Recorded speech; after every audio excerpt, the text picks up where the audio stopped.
Hello बच्चों, आज मैं आप लोगों को क्लास 10th की जो ये आपके पास लेटेस्ट एडिशन की आर डी शर्मा की बुक है ना, इसका जो हमारे पास चैप्टर नंबर 6 है कोऑर्डिनेट ज्योमेट्री। एनसीईआरटी में यहाँ पे चैप्टर नंबर 7 है, बट आर डी शर्मा में चैप्टर 6 दे रखा है। तो हम इसके एग्जाम्पल्स कर रहे थे। मैंने आपको पेज नंबर 272 तक के एग्जाम्पल्स सारे करा दिए हैं।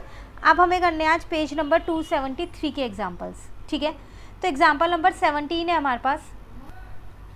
इसमें आपसे कह रहे हैं show that A B and C are the vertices of an isosceles triangle. 3 coordinates दे रखे हैं। कह रहा है आपको ये शो करना है कि आइसोसेलेस ट्रायंगल के कोऑर्डिनेट्स हैं। तो अगर दो साइड का डिस्टेंस सेम आ जाएगा तो शो हो जाएगा, तो डिस्टेंस फॉर्मूले से हो जाएगा ये, तो है ना। उसके बाद एक और क्वेश्चन है इसके आगे, also find the length of median through a से एक मीडियन ड्रॉ करना है और उसकी लेंथ भी आपको फाइंड करनी है। सीबीएसई में आया हुआ क्वेश्चन है 2010 में, तो बिल्कुल ध्यान से आप इस क्वेश्चन को समझिएगा। पहले हम इसे आइसोसेलेस ट्रायंगल ही प्रूव करते हैं, उसके बाद हम मीडियन की लेंथ निकाल लेंगे।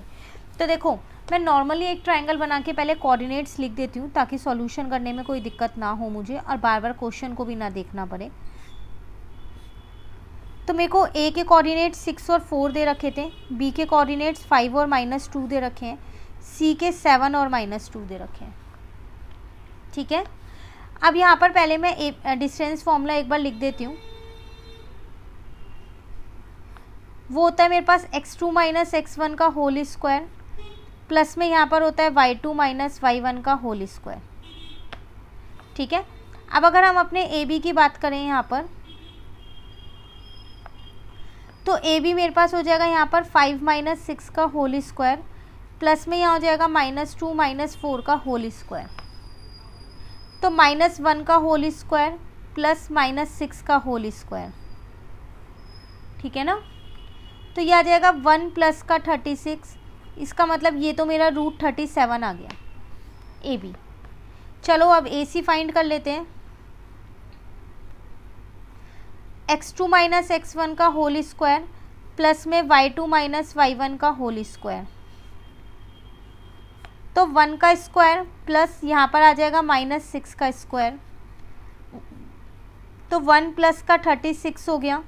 फाइनली ये भी मेरा √37 आ गया। दो साइड तो मुझे इक्वल मिल ही गई हैं, पर फिर भी थर्ड वाली भी प्रूफ तो करनी ही पड़ेगी ना। तो BC निकालते हैं हम। x2 - x1 का whole square plus y2 - y1 का होल स्क्वायर। तो ये तो 0 ही बन गया। 7 में से 5 गया, 2 का स्क्वायर आ जाएगा ये, तो ये मेरे पास 2 आ गई। दो साइड आनी चाहिए इक्वल आइसोसेलेस प्रूफ करने के लिए। तो हम यहाँ लिख देते हैं कि AB जो है वो AC के इक्वल है। तो so triangle ABC is an isosceles triangle. ठीक है, अब मीडियन भी निकालना है ना A से। अब मीडियन ड्रॉ कर दो, मैंने यहाँ पर D पॉइंट डाल दिया है। ठीक है, अब देखो मीडियन है तो ये मिड पॉइंट ही तो होगा। तो पहले मुझे D के कोऑर्डिनेट्स पता करने हैं। तो कोऑर्डिनेट ऑफ D कैसे निकलेंगे?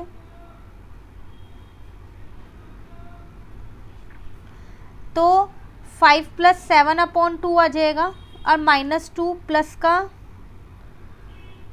प्लस -2/2 आ जाएगा। ये मैंने मिड पॉइंट फॉर्मूला लगाया है, x1 + x2 और y1 + y2 वाला। ठीक है ना, तो ये आ जाएगा 12/2 मतलब 6 हो गया, -2 - 2 -4/2 माइनस का 2 हो गया। निकल गए इसके कोऑर्डिनेट्स भी। अब मैं AD फाइंड कर सकती हूँ अपने डिस्टेंस फॉर्मूले से। तो x2 - x1 का whole square plus y2 - y1 का होल स्क्वायर। तो ये हो जाएगा 0 प्लस -6 का होल स्क्वायर। तो ये आ जाएगा मेरे पास √36। इसका मतलब 6 यूनिट इनका AD आ गया, मीडियन। क्लियर? ये था पूरा एग्जाम्पल आपके पास, एग्जाम्पल नंबर 17 जो आपके पास CBSE में आया हुआ एग्जाम्पल है। क्लियर हो गया? चलिए एक और एग्जाम्पल करते हैं, example number 18। Find the coordinates of the centre of the circle passing through the points 0, 3 points दे रखे हैं। Also find its radius. कह रहे हैं जो सर्कल है उसके सेंटर के कोऑर्डिनेट्स बताओ। अगर आपको ये 3 पॉइंट्स दे रखे हैं और वो 3 पॉइंट सेंटर से ही पास हो रहे हैं। ठीक है ना, और साथ साथ रेडियस भी बतानी है। पहले फिगर बनानी पड़ेगी, इम्पॉर्टेंट क्वेश्चन है ये भी।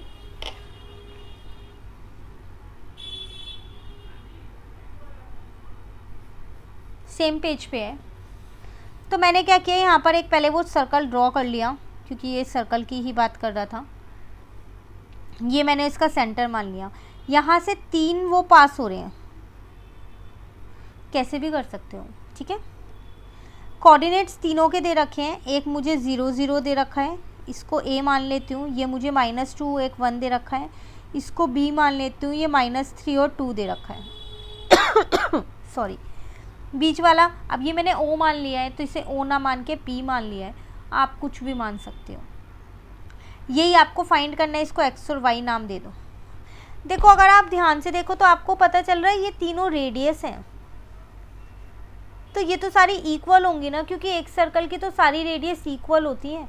तो क्या मैं ये कह सकती हूँ इसमें कि जो मेरा कोई सी भी 2 ले लो, OP ले लो बराबर में PA ले लो, दोनों बराबर ही होंगे,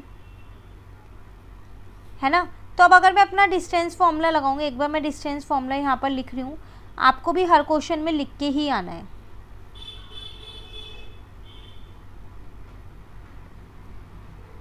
तो मैं अगर अपना OP फाइंड करूँ यहाँ पर रूट लगा के, OP है ना, तो ये आपके पास हो जाएगा x2 - x1 का होल स्क्वायर, y2 - y1 का होल स्क्वायर। P है ये। डिस्टेंस फॉर्मूला लगाऊंगी तो -2 - x का होल स्क्वायर हो गया, 1 - y का होल स्क्वायर। आमने सामने रूट कट जाएंगे, स्क्वायरिंग बोथ साइड करेंगे तो ये आ जाएगा मेरे पास यहाँ पर x², यहाँ आ जाएगा y²। इसमें आइडेंटिटी लगा सकती हूँ a - b के होल स्क्वायर की। a² प्लस का b² हो जाएगा, और माइनस का 2ab, ठीक है। इसमें भी आइडेंटिटी लगा रही हूँ, a² प्लस का b² माइनस का 2ab। कुछ अगर कट हो रहा है तो कट कर दो। 4x बचा, माइनस का 2y, 4 + 1 5, ये बचा है। ये एक इक्वेशन बन गई है, अभी यहीं छोड़ दो, क्योंकि मुझे तो x और y की वैल्यू निकालनी है ना। वो एक इक्वेशन से तो निकलेगी नहीं, जब 2 वेरिएबल हैं तो 2 इक्वेशन से ही निकलेगी। अब आप इन दोनों को ले लो, ये भी तो रेडियस ही है, ये भी तो इक्वल ही होंगी। तो दूसरा केस ये लो, ये इसलिए लिया है क्योंकि 2 वेरिएबल है ना, तो मुझे 2 इक्वेशन चाहिए। सेम, ये तो सेम ही रहेगा, x2 - x1 का whole square plus y2 - y1 का होल स्क्वायर। PB इसमें लगा रही हूँ, ठीक है। -3 - x का होल स्क्वायर प्लस 2 - y का whole square. Again squaring both side कर दी मैंने यहाँ, तो यह आ जाएगा x² प्लस का y²। यहाँ पर आइडेंटिटी लगाई, a² प्लस का b² माइनस का 2ab, बट वो ऑलरेडी माइनस में ही है। a² प्लस का b² माइनस का 2ab, ठीक है। अगेन ये दोनों कट हो जाएंगे, क्या बचेगा, 6x बचा, 4y बचा, 9 + 4 13 बचा।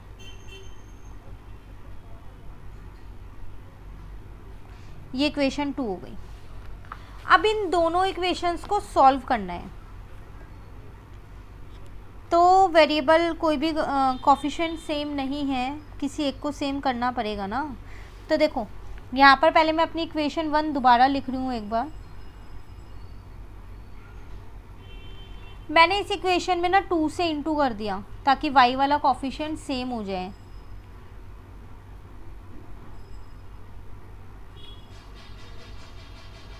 ठीक है, ये = 0 भी था यहाँ। अब ये इक्वेशन 3 हो गई। अब इन दोनों को सॉल्व कर रही हूँ।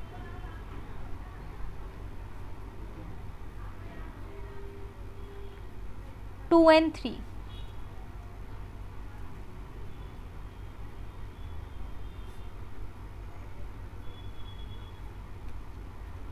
ठीक है ना। साइन को चेंज कर दिया मैंने, यहाँ ये कट गया। 6 में से 8 जाएगा माइनस का 2x, 13 में से 10 जाएगा तो प्लस का 3 बचेगा। यहाँ से आपकी x की वैल्यू निकल के आ जाएगी 3/2। किसी भी एक इक्वेशन में पुट कर दो, मैं सेकंड में ही कर देती हूँ, आप फर्स्ट थर्ड किसी में भी कर सकते हो।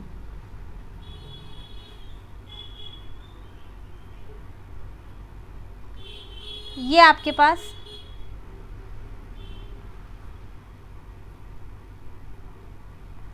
इसको इससे काटा 3 आ गया, 9 प्लस का 13 इजिकल टू 4y हो गया। तो आप इन्हें अब दोनों को प्लस करो तो कितना आएगा आपके पास, 722 आ जाएगा ना, ये 4 इधर आ गया। तो यहाँ से y की वैल्यू निकल गई 11/2। चलो सेंटर के कोऑर्डिनेट्स तो निकल गए, यहाँ लिख देना कोऑर्डिनेट ऑफ सेंटर।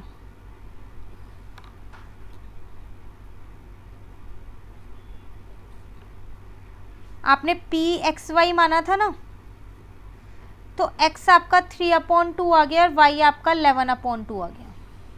साथ साथ रेडियस भी बतानी थी। तो अगर आप अपनी फिगर यहाँ देखो क्वेश्चन की, किसी भी एक का डिस्टेंस निकाल दो, OP निकाल दूँ, आसान रहेगा। अब मुझे पता भी है OP क्या था मेरे पास, x² + y², यही तो आ रहा था ऊपर सॉल्व करके हर बार, है ना। इसका मतलब 3/2 का होल स्क्वायर प्लस में 11/2 का होल स्क्वायर, तो ये आ जाएगा 9/4 प्लस में यहाँ आ जाएगा 121/4। दोनों को प्लस कर लो 130/4। 4 तो बाहर निकाल सकते हो ना रूट से। लो ये आपका आंसर हुआ। क्लियर। दोनों ही एग्जाम्पल बहुत इंपॉर्टेंट हैं। अभी इस पेज पे एक एग्जाम्पल और है 19, ये मैं नेक्स्ट क्लास में कराऊंगी, ये भी इम्पॉर्टेंट है, CBSE में आया हुआ है। काफ़ी सारे एग्जाम्पल्स अभी इसके हमारे पास रह रहे हैं, उसके बाद हम इसकी एक्सरसाइज भी करेंगे। अभी तो हम डिस्टेंस फॉर्मूले पे ही हैं, सेक्शन फॉर्मूला भी है, बट एग्जाम्पल्स करने बहुत ज़रूरी हैं क्योंकि ये सब एग्जाम्पल्स बहुत ज़्यादा इंपॉर्टेंट है। तो आपको कहीं दिक्कत लगे आप कमेंट करके पूछ सकते हो। RD शर्मा के chapter number 1 and chapter number 2 के सारे एग्जाम्पल्स चैनल पे अपलोड हैं, प्लस चैप्टर नंबर 3 के भी कुछ एग्जाम्पल्स चैनल पे अपलोड हैं। आप वहाँ से उन चैप्टर की रिवीजन भी स्टार्ट कर सकते हो। वीडियो अच्छी लगे लाइक ज़रूर करना, फ्रेंड्स के साथ भी इसको शेयर कीजिएगा। इसके अलावा आपको कोई और एग्जाम्पल चाहिए या कोई और क्वेश्चन चाहिए तो आप मुझसे कमेंट करके पूछ सकते हो। Thank you.